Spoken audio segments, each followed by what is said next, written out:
Okay, now that we've downloaded and installed Chrome, what we need to do is create another instance of Google Chrome on your computer. Basically, when you first install Chrome, you get a single Chrome icon on your desktop. When you create another instance of Chrome, you will have a secondary Google Chrome icon on your desktop, which will be exclusively for your scholarsguild.net email address. So we're going to show you how to create that instance. Now, I do want to caution you that creating your own instance on a Mac is similar yet different. So we will get you those instructions if you have need for those. Just contact administration and they will be glad to get you that particular tutorial. So when you first open up Google Chrome, you're probably going to have something similar to this. It may have asked you when you first downloaded it to log into it, etc. There are just different ways that you can do this. But this is most likely what you're going to see. If your parents have an account, then this is what you may see if they're logged into Chrome. You may see this little icon in the upper right up here, which basically is a small face or an emblem of some sort, an icon of some sort. You'll notice mine looks like a man wearing glasses that's bald, which is basically me. And then down below it, you will see another one where if you hover over it, it'll say Google account. And it'll tell you what Google account is currently signed into this particular instance of Chrome. If you've got like I said, a parent or another sibling that is logged into Chrome, then you'll probably see their little icons here. But what you're going to want to do is create your own icon or your own instance that works with your scholarsguild.net email address exclusively. Now, the reason I say to do this and the reason I say to use that for all of your schoolwork is because there will be some things that if you try to log in with another account, you're not going to have access to because it's not your school account. So it's important to run this other instance. That way there's no confusion. Open your school email in this instance. Check your Gmail in this instance. Access Classroom, etc. So we're going to create another instance of Chrome. So if you'll notice up here in this second, the lower icon, I'm going to click on that lower icon and you'll notice it says add another account or sign out. Okay, this allows you to add another account which you can switch back and forth in this particular instance of Chrome. I would not recommend you do that because there's still going to be issue with you possibly logging in or attempting to log in to something you need for class, and it will wind up trying to log you in with another person or your parents or your other siblings' account. So you're going to want to click on the upper icon up here. You'll notice here now that it says add at the bottom.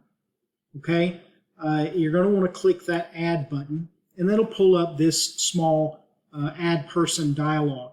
So what you're going to do is you're going to type your name in here. I'm going to use a test student.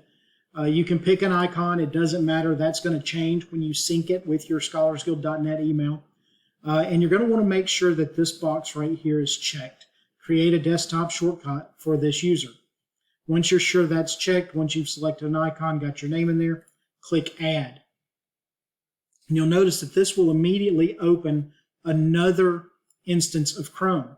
And the way you can tell that it is another instance is this small picture up here has changed to the one you just selected. All right, but if you click on it, you notice it says not signed in. So what we're going to want to do now is we're going to want to sign you in to your scholarsguild.net email account. All right, so you're going to come down back here to the middle of the screen and it says already a Chrome user, click sign in. You are already a Chrome user because you've got a scholarsguild.net account, which is a G Suite account. So you're going to click sign in and it's going to take you to the login screen for this particular account. So for this one, I'm going to type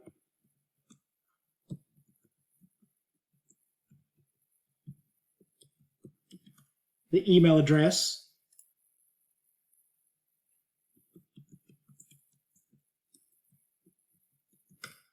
Then I'm going to type the password and click next. It's going to come up with this small thing here. It says link your Chrome account to this account. And it tells you that this account is managed by scholarsguild.net. All scholarsguild.net are school-owned email addresses. they are assigned to you during your tenure at Scholars Guild. Okay, this account is to be used exclusively for school purposes.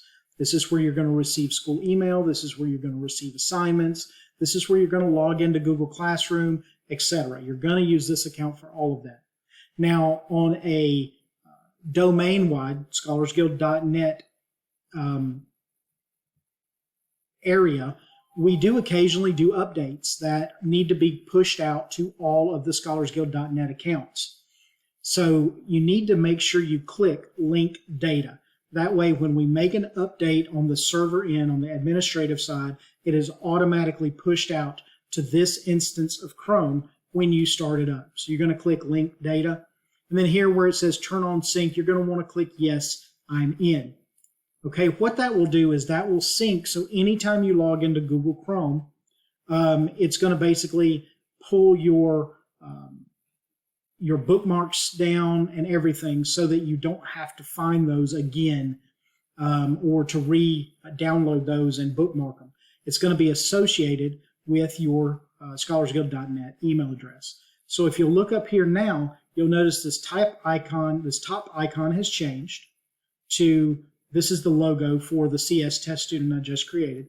And this bottom one has also changed. And if you'll notice, the account is now CS test student at scholarsguild.net.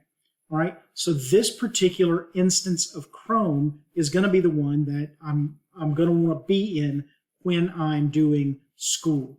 Okay. And this has its own desktop shortcut because of what we clicked when we were doing that initial creation of this instance. Okay. And this, if I use this and I make sure that these two match my account every single time I start doing something for school, then it will prohibit or prevent any headaches that you may have from being in the wrong account. So it's very important that you do create another instance and that you do make sure that the two match. One thing I want you to know is that this top icon represents the instance of Chrome that you're in. The bottom icon represents the account that you are in. So when you're doing stuff for school, you should always make sure that these match your school scholarsguild.net account. If those two match, you're golden. You shouldn't have any trouble accessing any of the stuff you need for class. Okay, so that's how you create another instance of Google Chrome. And during this, we also learned how to log into our Google account. But next, in the next video, I'm going to show you real quick how to do some Gmail and some other things like that. So I hope this helps get you started in a way that will make your school year productive and efficient.